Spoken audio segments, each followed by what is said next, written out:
seorang manusia ya, doa adalah senjata yang paling ampuh ketika daya dan kekuatan fisik lahiriah manusia itu sudah tidak bisa menjangkaunya.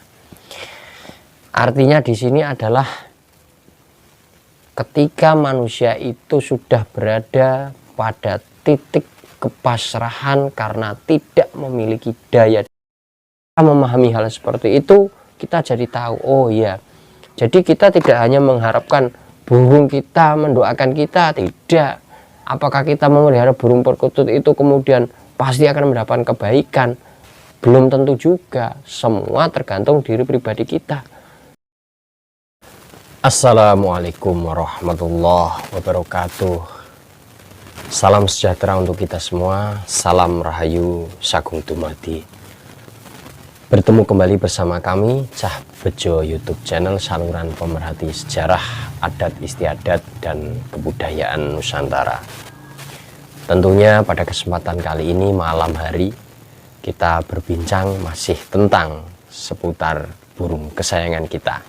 Apalagi kalau bukan burung perkutut. Baiklah sahabat Parandoro dimanapun Anda berada, semoga pada kesempatan kali ini Anda dalam keadaan baik, sehat, tidak ada kekurangan apapun, dan mampu dengan sempurna mengikuti tayangan yang kami sajikan pada kesempatan kali ini. Jika kita berbicara tentang budaya burung perkutut, tentu tak akan pernah habis untuk dibahas. Nah, salah satunya adalah pemahaman kita sebagai pemilik burung perkutut yang tentunya telah menetapkan standar tertentu ketika memelihara burung perkutut. Maksud kami dalam hal ini adalah ketika kita memelihara burung perkutut, kita tidak hanya sekedar memelihara semata. Namun ada hal lain yang ingin kita peroleh, yaitu yang berkaitan dengan makna filosofis pemeliharaan burung perkutut.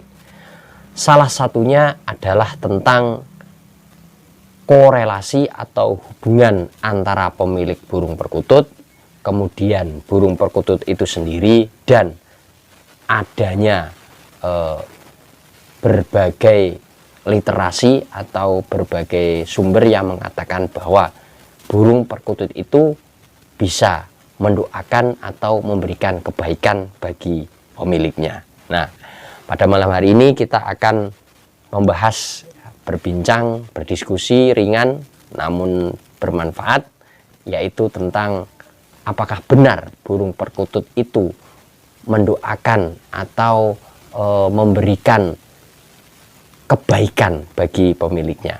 Nah, sebelum kita lanjut, tidak ada salahnya untuk break minum teh atau kopi atau yang hangat-hangat.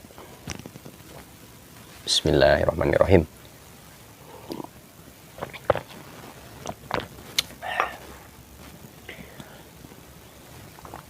Dengan diteguknya teh tadi, maka tentunya dapat memberikan relaksasi ya, setelah tentunya seharian kita bekerja. Nah, kita kembali membahas tentang apa yang tadi sudah saya sampaikan, yaitu tentang burung perkutut itu apakah mendoakan orang yang memeliharanya. Untuk mencari jawaban atau membenarkan atau juga bisa menyalahkan, pokoknya intinya kita bedah tentang bagaimana sih sebenarnya informasi tentang burung perkutut itu kok mendoakan pemiliknya atau memberikan kebaikan pada pemiliknya. Maka Parandoro, sahabat dimanapun Anda berada, kita harus mengerti dulu, memahami dulu apa sih sebenarnya hakikat atau ya yang dinamakan berdoa itu apa. Nah, setelah kita tahu yang dinamakan berdoa itu apa, tentu dengan penghayatan masing-masing pribadi yang tidak harus sama kan, karena setiap pribadi memiliki kemampuan yang berbeda-beda atau menemukan jalan spiritualnya yang tidak harus sama dengan yang lain. Nah, menurut kami ketika kita telah memahami doa itu sebagai sebuah jalan, sebuah senjata bagi kita seorang manusia ya. Doa adalah senjata yang paling ampuh ketika daya dan kekuatan fisik lahiriah manusia itu sudah tidak bisa menjangkaunya. Artinya di sini adalah ketika manusia itu sudah berada pada titik kepasrahan karena tidak memiliki daya dan upaya apapun, maka doa itu akan muncul, atau doa itu diharapkan menjadi sarana untuk memohon dan meminta kepada sang pemilik jiwa. Karena diri kita sudah tidak mampu mengatasi apa yang sedang kita alami atau kita rasakan, dan fisik kita tidak mampu, bahkan jiwa kita sudah tidak mampu, maka doa diharapkan mampu menjadi satu-satunya penolong karena menyampaikan keinginan kita atas ketidakmampuan kita, yaitu meminta pertolongan Allah Subhanahu wa taala, sang pencipta alam dan yang menciptakan jiwa kita. Nah, ketika kita telah mengetahui hakikat doa seperti itu, maka kita tidak akan meminta kepada zat atau kepada pihak manapun, karena hanya zat tunggal esa Allah Subhanahu wa taala yang mampu menjawab doa kita. Nah, itulah kita harus diberikan pondasi terlebih dahulu, kita harus diberikan kemantapan ketika akan membahas atau berbicara tentang posisi doa di dalam kehidupan manusia.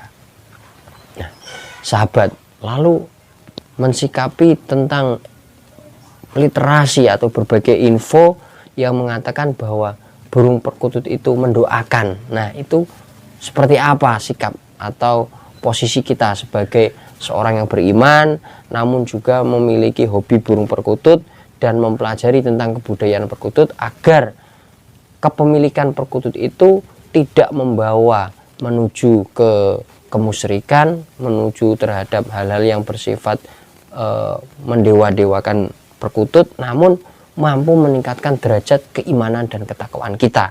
Nah, mungkin ada beberapa hal yang bisa kita terapkan. Nah, salah satunya adalah kita mengkaji dan membedah secara dalam, secara menyeluruh ya, secara holistik tentang posisi burung, posisi binatang sebagai makhluk, dan posisi manusia ketika berdoa itu seperti apa. Nah, sahabat Parandoro dimanapun Anda berada, kita tentunya sedikit banyak mengetahui tentang bahwasanya semua makhluk di muka bumi ini tentunya adalah ciptaan dari Allah Subhanahu wa taala, diciptakan oleh Sang Maha Pencipta. Nah, bukan hanya manusia saja yang kemudian ada di muka bumi ini, ada alam, kemudian ada binatang, itu juga diciptakan oleh Allah Subhanahu wa taala. Bahkan kita sebagai muslim itu memahami betul bahwa angin pun berhembus itu menyebut asma Allah, bertasbih, menyebut nama Allah, mengucapkan lafal kalimat thayyibah ya. Binatang bertasbih, dedaunan, pohon-pohon, gemericik air juga bertasbih mengagungkan asma Allah. Nah, sehingga di sini kita juga tahu di dalamnya itu ada binatang, ada makhluk yang dinamakan binatang itu. Di situ juga ada bangsa jenis spesiesnya burung-burungan. Nah, burung-burungan tersebut di situ ada burung perkutut juga. Nah, sehingga burung perkutut pun bertasbih mengagungkan nama Allah. Nah, apakah ketika bertasbih itu waktunya sama seperti kita? Ya, kita tidak tahu karena kita tidak memahami, karena kita juga tidak sebangsa kan dengan binatang. Nah, oleh karena itu sebagai upaya agar kita tidak tadi syirik atau musyrik menganggap bahwa burung perkutut itu bisa memohonkan atau memberikan kebaikan atau keburukan, maka kita dasari terlebih dahulu seperti tadi yang sudah saya katakan, bahwa binatang itu juga bertasbih, bahwa alam itu juga bertasbih, mengagungkan asma Allah. Nah, di sini burung perkutut pun tentunya pasti mengagungkan akan asma Allah, bahwa ia diciptakan oleh Allah karena dia sebagai makhluknya, pasti itu bertasbih mengagungkan asma Allah. Nah, kita pun akhirnya mengetahui bahwa binatang itu bertasbih, menyebut dan mengagungkan asma Allah, maka diri kita pun tentunya jangan sampai kalah. Jangan sampai perkutut kita saja bertasbih, berdoa kepada Sang Pencipta. Masa kita sendiri sebagai manusia, makhluk yang paling sempurna diciptakan, justru tidak mengabdikan diri kepada Allah, tidak bertasbih, tidak mengagungkan asmanya, apalagi sampai tidak menjalankan ibadah dalam upaya menyembah Sang Pencipta. Nah, pada titik itu kami rasa adalah kebudayaan memahami filosofi perkutut sangat bermanfaat bagi diri kita.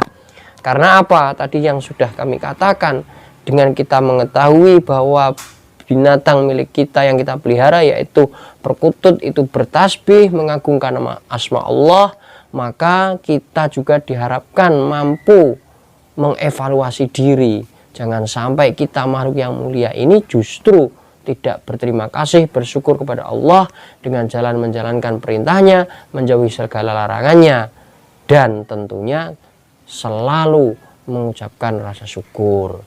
Nah, mungkin sahabat, dengan kita memahami hal seperti itu, kita jadi tahu, oh iya, jadi kita tidak hanya mengharapkan burung kita mendoakan kita, tidak. Apakah kita memelihara burung perkutut itu kemudian pasti akan mendapatkan kebaikan? Belum tentu juga. Semua tergantung diri pribadi kita. Kita yang berdoa, memohon kepada Allah, kita yang bermunajat, bukan burungnya selalu kita andalkan terus-menerus, membawa hoki dan sebagainya, itu bukan. Sekali lagi, bukan burungnya, namun pribadi kita yang bermunajat, selalu introspeksi, memperbaiki diri untuk kemudian berdoa dan memohon kepada Allah, bukan selalu mengharapkan kepada burung perkutut tersebut, termasuk mencari karir, jodoh, pekerjaan, rezeki, ya, pangkat. Nah, itu semua adalah dengan perantara memahami bahwa kita harus berdoa dan memohon kebaikan kepada Allah Subhanahu wa taala.